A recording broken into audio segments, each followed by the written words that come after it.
तो कर्नाटक में आज जनता अपनी नई सरकार को चुनने के लिए वोटिंग करेगी, जिसको लेकर सभी तैयारियां पूरी कर ली गई हैं। इन सब के बीच आपको बताते हैं कर्नाटक के रण में आखिर किसके बीच सबसे बड़ी फाइट है और किसने आखिर कितनी मेहनत की है, कितनी ताकत झोंकी है, इस रिपोर्ट में।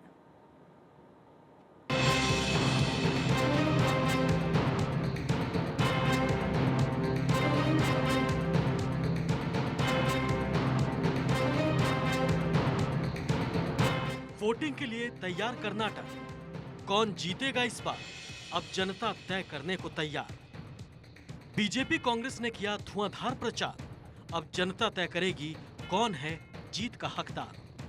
वोटिंग से पहले सभी पार्टियों के नेता मंदिरों में हाजिरी लगाने पहुंच रहे हैं, ताकि ईश्वर की कृपा और भक्तों से वोटों का आशीर्वाद मिल सके। कर्नाटक में बीजेपी, कांग्रेस और जेडीएस सहित सभी राजनीतिक दलों ने धुआंधार प्रचार किया। अब आज रिपोर्ट कार्ड पर जनता अपनी भागीदारी सुनिश्चित करेगी। जहां वोटिंग से पहले पीएम मोदी ने कर्नाटक की जनता को वीडियो मैसेज किया, तो वहीं कांग्रेस नेताओं ने मंदिर पहुंचकर 5 गारंटी को लागू करने का संकल्प लिया। पीएम मोदी ने भी राज्य के मतदाताओं से कर्नाटक को भारत में नंबर 1 राज्य बनाने के लिए डबल इंजन बीजेपी को चुनने की आखिरी अपील की थी। तो वहीं कांग्रेस के 2 दिग्गज सिद्धारमैया और डीके शिव कुमार मैसूर के चामुंडेश्वरी मंदिर पहुंचे और पहली कैबिनेट बैठक में 5 गारंटी को लागू करने का संकल्प लिया। कर्नाटक में आज विधानसभा चुनाव के लिए वोटिंग हो रही है। हाई वोल्टेज प्रचार प्रसार खत्म होने के बाद नेता मंदिर मंदिर घूम रहे हैं कि किसी तरह जनता को प्रभावित कर सके। कर्नाटक में बीजेपी, कांग्रेस और जेडीएस सहित सभी राजनीतिक दलों ने जबरदस्त चुनाव प्रचार किया, लेकिन मुख्य मुकाबला तो कर्नाटक चुनाव में बीजेपी और कांग्रेस के बीच है। इसलिए तो बीजेपी की तरफ से पीएम मोदी ने 18 रैलियां की और 6 रोड शो किए, तो वहीं गृह मंत्री अमित शाह ने 16 रैलियां और 20 रोड शो किए। कांग्रेस की तरफ से राहुल गांधी ने 23 रैलियां और 2 रोड शो किए। प्रियंका गांधी ने 15 रैलियां और 11 रोड शो किए। तो वहीं सोनिया गांधी भी रैली करने के लिए मैदान में आई, ताकि कांग्रेस को हर हाल में जीत दिलवाई जा सके। बीजेपी और कांग्रेस दोनों के लिए कर्नाटक चुनाव 2024 का सेमीफाइनल है, क्योंकि बीजेपी जहां कर्नाटक से दक्षिण विजय के ख्वाब देख रही है, तो कांग्रेस वापसी से मजबूती की सोच रही है। इसलिए इस चुनाव में लोकल मुद्दों के साथ साथ राष्ट्रीय मुद्दों पर भी जमकर प्रचार किया गया। पीएम मोदी के अपमान से लेकर बजरंग दल पर बैन का मुद्दा रैलियों के दौरान छाए रहे। कर्नाटक चुनाव में इस बार मुकाबला काफी कड़ा होने वाला है। जहां बीजेपी पीएम मोदी और येदियुरप्पा के दम पर चुनाव में उतरी, तो वहीं कांग्रेस ने डीके शिव कुमार और सिद्धारमैया पर दांव खेला है। बागियों ने दोनों ही पार्टियों के लिए टेंशन खड़ी की, तो वहीं बीजेपी ने अपने 40% से ज्यादा चेहरे बदल दिए हैं। कर्नाटक चुनाव में इस बार सबसे हॉट सीटें हैं। वरुणा से कांग्रेस के पूर्व मुख्यमंत्री सिद्धारमैया और बीजेपी के वी सोमन्ना में कांटे की टक्कर है। शिग्गांव सीट से मैदान में है खुद मुख्यमंत्री बसवराज बोम्मई, जिनका मुकाबला है कांग्रेस के यासिर अहमद खान से। हुबली धारवाड़ सेंट्रल से बीजेपी के बागी और पूर्व मुख्यमंत्री रह चुके जगदीश शेट्टार कांग्रेस के टिकट पर मैदान में है। इनके खिलाफ बीजेपी ने महेश टिग्नाकई को उतारा है।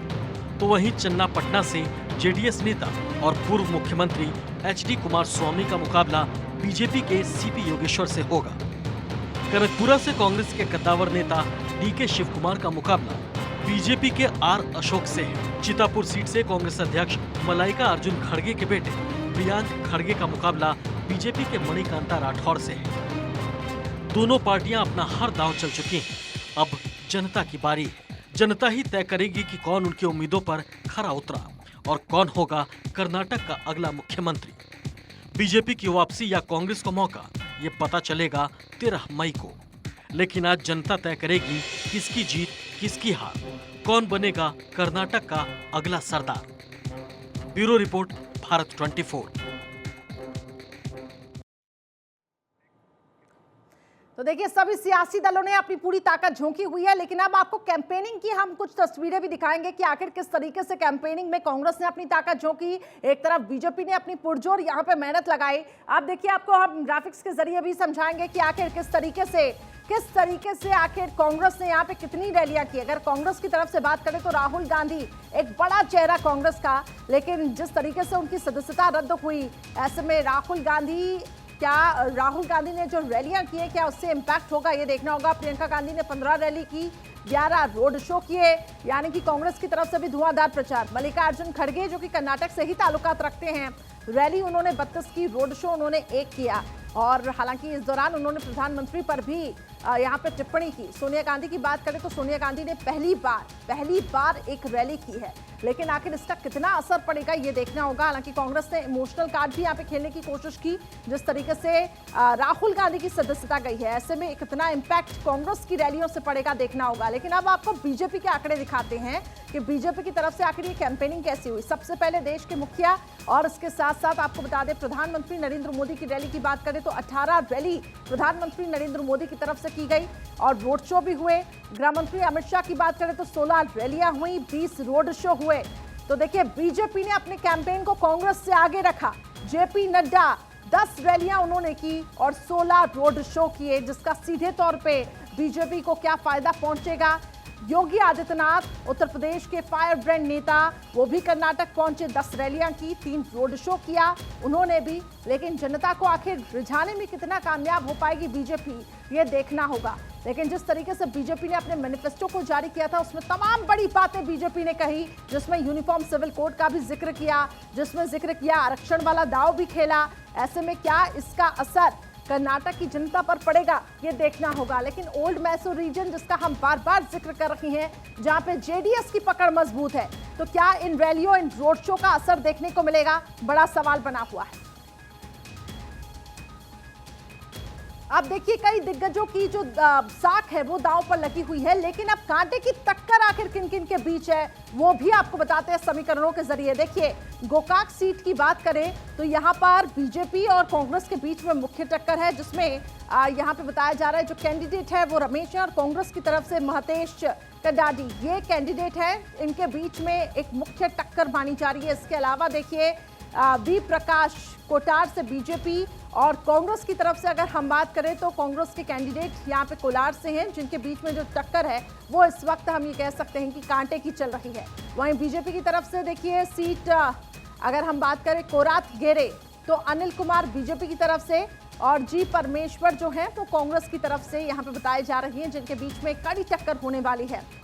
इसके अलावा चीतापुर की बात करें तो मणिकांत राठौर बीजेपी की तरफ से और कड़ी टक्कर दे रही हैं प्रियंका खड़गे कांग्रेस की तरफ से। मुख्य टक्कर मानी जा रही है चीतापुर सीट से बीजेपी और कांग्रेस के बीच में। आगे बढ़े कनकपुरा की बात करें तो यहाँ पर भी देखिए कांग्रेस और बीजेपी के बीच में मुख्य टक्कर है और जी के शिव कुमार की बात करें एक बड़ा चेहरा कांग्रेस का और इसके साथ ही आर अशोक के बीच उनकी मुख्य टक्कर मानी जा रही है। चन्ना पाटना से अगर हम बात करें तो जेडीएस और बीजेपी के बीच में यहाँ पे कड़ी टक्कर है, कुमार स्वामी जेडीएस की तरफ से और इसके साथ साथ योगेश्वर बीजेपी की तरफ से। देखिए कर्नाटक में क्योंकि जातीय समीकरण काफी ज्यादा हावी रहते हैं और ऐसे में बीजेपी ने भी कैंडिडेट का चुनाव उस हिसाब से किया है। वहीं कांग्रेस की तरफ से बात करें तो जगदीश शेट्टार हुबली धारवाड़ सेंट्रल की अगर हम बात करें तो यहां से कांग्रेस और बीजेपी के बीच में मुख्य टक्कर, जहां पे बीजेपी के जो कैंडिडेट है वो महेश है जो कि मुख्य टक्कर इस वक्त कांग्रेस को दे रहे हैं। बेलारी सीट की अगर मैं बात करूं तो देखिए बीजेपी और यहां पे केजेपीपी इनके बीच में मुख्य टक्कर मानी जा रही है, जिसमें सोमेश्वर रेड्डी है और अरुणा लक्ष्मी इनके बीच में मुख्य टक्कर है। इसके अलावा शिगांव सीट ये काफी ज्यादा अहम सीट है और यहां से बसवराज बोमई बीजेपी की तरफ से। कांग्रेस की तरफ से अगर हम बात करें तो देखिए कांग्रेस ने भी अपने कैंडिडेट को मैदान में उतारा है और ये एक मुख्य टक्कर मानी जा रही है इस सीट से। वरुणा सीट की अगर मैं बात करें तो देखिए कांग्रेस की तरफ से सिद्धारमैया मैदान में है, वहीं बीजेपी की तरफ से वी सोमन्ना मैदान में है जो एक दूसरे को इस बार कड़ी टक्कर दे रही हैं। तो ये फिलहाल आपको बता दें कि कई दिग्गजों की जो साख है वो इस वक्त प्रतिष्ठा जो है वो दांव पर लगी हुई है। बसवराज बोमई, डी के शिव कुमार पूर्व मुख्यमंत्री और अध्यक्ष जेडीएस के एचडी कुमार स्वामी, सिद्धारमैया पूर्व मुख्यमंत्री और कांग्रेस के प्रदेश अध्यक्ष डी के शिव कुमार। तो कर्नाटक का रण आखिर कौन जीतेगा, लेकिन फिलहाल जो है वो टक्कर अहम है। दिग्गजों की किस्मत का फैसला 13 तारीख को तस्वीरें साफ हो जाएंगी, लेकिन उससे ठीक पहले आपको बता दें कि तमाम जो सियासी दल है उन्होंने अपनी तरफ से पूरी ताकत इस वक्त झोंकी हुई है। अब से कुछ ही मिनटों में सुबह 7 बजे से ये वोटिंग, यानी कि अब से कुछ ही देर में वोटिंग शुरू, शाम 6 बजे तक ये वोटिंग चलेगी।